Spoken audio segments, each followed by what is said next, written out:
you worked on in your consultancy life to increase the uptake of this livestock insurance, because the uptake is still very low. Many farmers still lose their livestock during the drought and floods, but they don't know that there is such a product.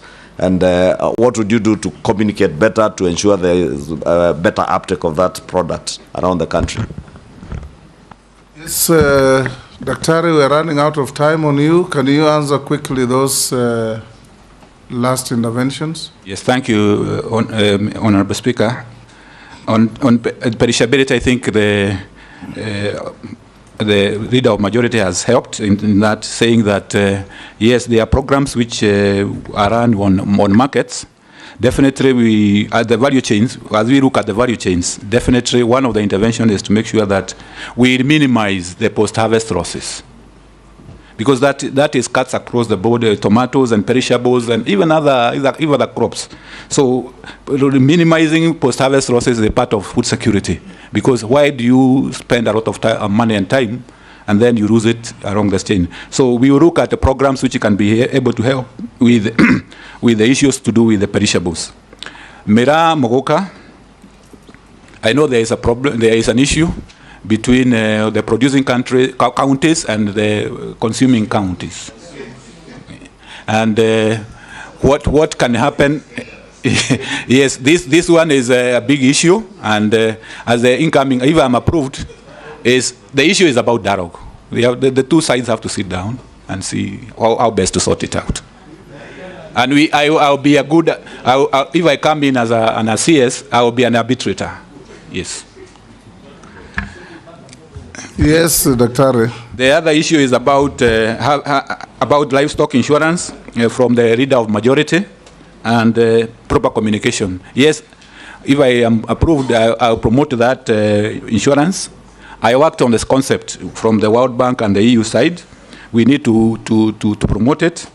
But generally, Mr. Speaker, sir, I would also like to say that there are many things which are happening in the ministry and the docket, but communication has not been good. So if I am approved, one of the areas I'm determined and I'm prepared to do is to improve on communication, so that the members of the public knows what is going on. Thank you. Yes, Dr. Let me ask you just 2-3 questions. Number one, just a follow-up. The sugar industry in particular and many other crops, you said you have been in the research sector as well. If you look around the country, research in our food and crop production is virtually dead. The sugar research, dead. Rice, coffee is limping, name it. Tell Kenyans and give them hope how you are going to revive the component of research to improve crop production. Number two, maize farmers. Our maize farmers are very hardworking. They suffer when they produce less. They suffer even more when they produce more because of market. What are you going to do in terms of policy intervention to create a proper marketing system and program for maize and other cereal farmers in the country? Did I hear you say you participated in the creation of AFA? Yes, Mr. Speaker. Are you aware that now, out of the outcry for the failure of AFA to manage the agricultural sector, it is being dismantled? There's been a Tea Act now, born out of AFA. There's a sugar bill coming to the end, born out of AFA. There's a request on my table for a maize bill, moving away from AFA. There's a pyrethrum bill, moving out of AFA. And all this dismantling of AFA, does it point to your error of judgment in your previous engagement, that you as a consultant advised and participated in amalgamating all agricultural activities into one humongous act that didn't work and is now crumbling. Thank you, Mr. Speaker. On research, I think, let me say on the onset that this is research is a mandate of the national government, and I agree 100% with you. It has not been well in research. When you look at Karo, you look at coffee, you look at all the other sectors. And mainly, we have the capacity in terms of human resources. We have the infrastructure. Mainly, it is the issue about financing. And coming in, if I am approved as a cabinet secretary and coming from research, I will put my best foot forward, especially on the exchequer side, so that we convince the national treasury that agriculture research is very vital. If you don't have research, you don't have technologies. You don't have, so that we can get more resources going towards research, both in all the crops. Secondly, is the issue about farmers' participation in research. If you look at coffee, tea, they used to have a foundation where I used to work. Farmers were very happy. They used to contribute very gracefully. But that has ended. So we have, as if I am approved and I come back as a cabinet secretary, I have to look at how can we involve the farmers better in terms of management of research and their role in financing. Maize farmers. Yes, the maize farmers, the issue about marketing system. We know the major player here is National Cereals and Produce Board and the millers who participate in marketing of maize. So it's an area where the government has intervened in terms of giving the inputs so the supply increases, but when it comes to mopping up, it has become a problem. Because one of the areas which the challenge there, Honorable Speaker and members, is that when you try to push the prices up, the consumers are losing. So there's a dilemma there. So it's an area which is dicey, and it requires careful consideration, and I'll give it my due attention. In terms of AFA, the original principle was okay, in that you try to, just like we have in energy, we have an energy regulatory authority.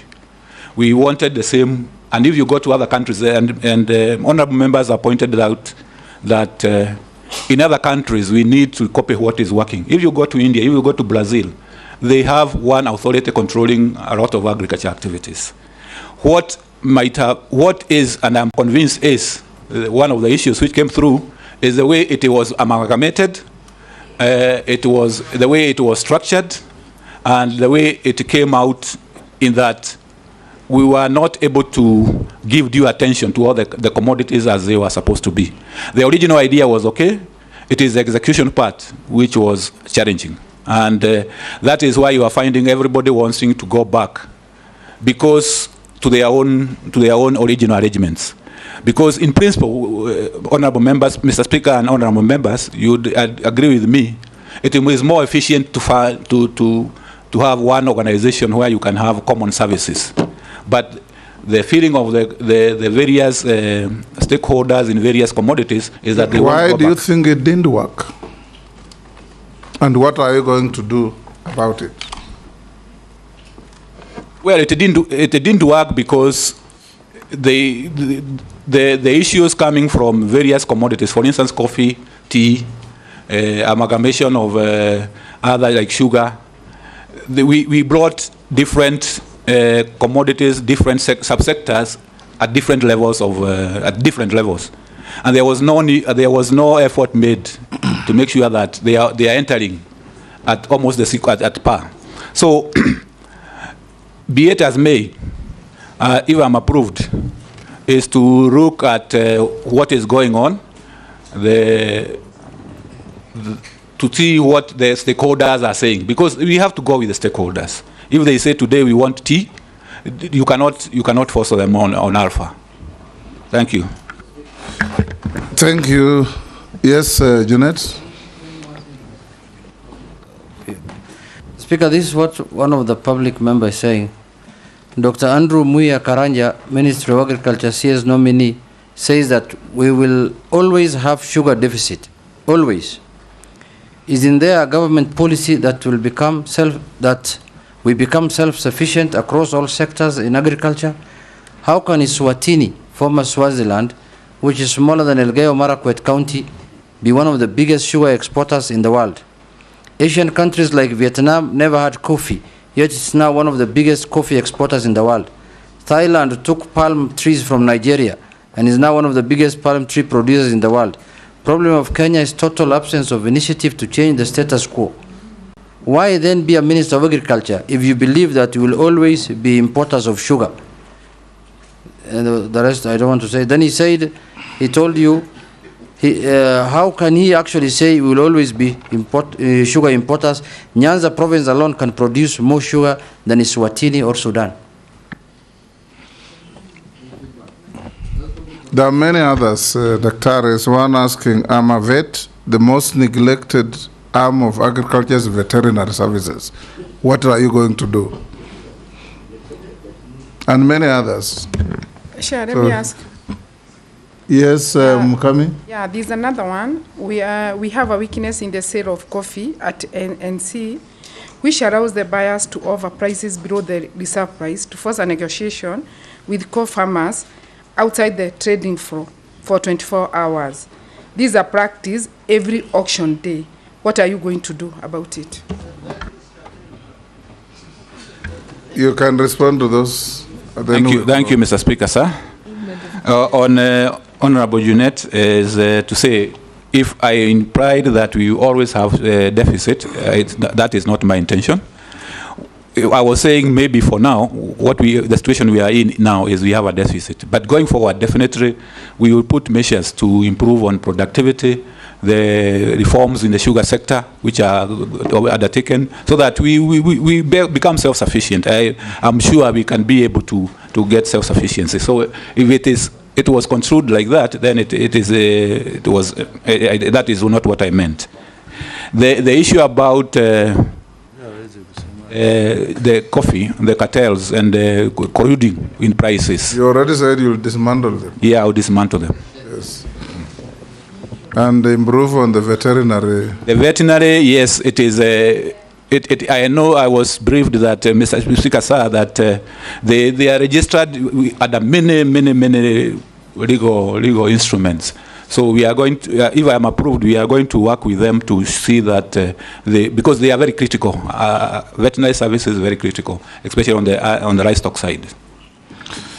Thank you. And if in case we approve your nomination, don't be limited or curtailed by the boundary between the county governments and the national government, because you have a duty on formulating policy that helps this ministry, all its departments across the country, both at the national level and the county levels. I'll ask you a few minor questions, but none the less important. Dr. Karanja, have you ever been adversely mentioned in any integrity-related report? No, Mr. Speaker, sir. There is a man, Onyango, who has written saying your conduct and integrity as a nominee is not good because you have faced one or multiple allegations of unethical behavior and participation in corrupt and illegal activities. Is it true? Not he has true. provided no evidence, but that's what he says. That is not true, Mr. Speaker, sir, because yes. I have never participated in that kind of activity. Do you hold any leadership position in any political party? No, Mr. Speaker, sir. Within Kenya? No, Mr. Speaker, sir. What is your net worth? My net worth is 214 million shillings. Yes, made out of? Made up of my residence, my family residences. Mm-hmm. We have apartments. I have vehicles. We have plots and land. I have deposits in a bank's account. Okay. Yesterday, we had 5 candidates. We asked them many questions, ending with this minor question on their net worth.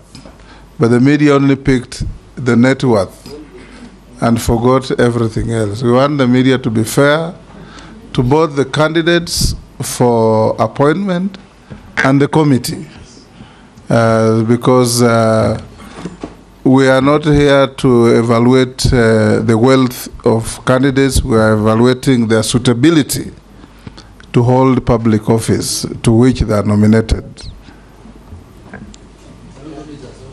Yes. Yes. Just one thing, Honorable Chair. The last time when I was in the energy sector, KenGen came up with a policy. They wanted to start doing production of ammonia in Naivasha, which is a very big byproduct for production of fertilizer. Maybe Dr. Karanja can tell us whether, instead of, because the biggest chunk of our fertilizer is imported, and if we could be able to produce ammonia, which is a very, very big component in fertilizer production, then maybe that can go towards addressing most of the fertilizer issues. Thank you, Chair. That's good information for you, Dr. Karanja. You can go with it, and we'll now release you.